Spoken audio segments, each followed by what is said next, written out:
Dah lama tak buat YouTube unboxing.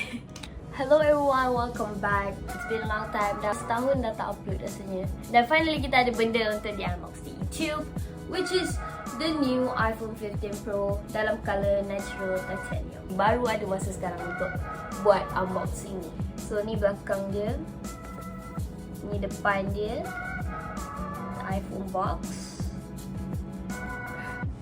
Nervous.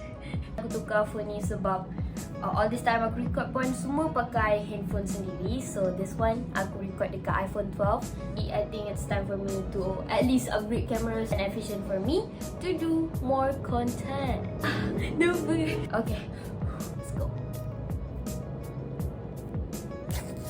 Oh, box senang je dia buka.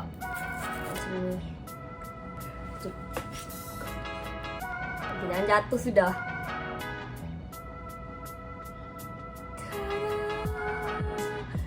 Wow.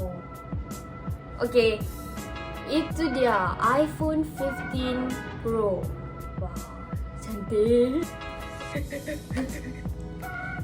Okay, so macam biasa dalam kotak dia akan dapat satu phone, satu kabel dengan dia punya manual dan jadi nak tunjuk mak. The main highlight of the year is USB Type-C followed by dekat Lightning. Okay, kita buka screen pula. Tapi yang ni rasa ringan daripada pegang iPhone 14 Pro, dia rasa lagi berat. So ni sedap dipegang. Pegang lah kalau sesiapa yang tak nak pakai phone case, siapa je. Dia dah tak ada butang mute switch tau. Dia ada butang action button. Jadi untuk kabel ni pun dia pakai kabel yang jenis baru lah, sebab dia buat wiring dia tu macam braided. Dia akan lebih tahan lama lah daripada basic kabel iPhone yang sebelum ni. Rasa macam tech review pula. Jom kita set up phone ni. Kita pasangkan dekat sini. Skip protector dulu.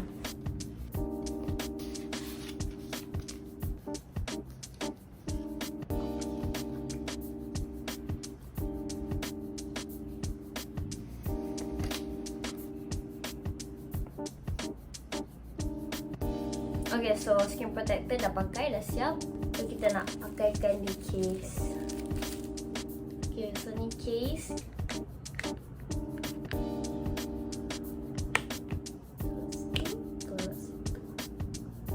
Wow.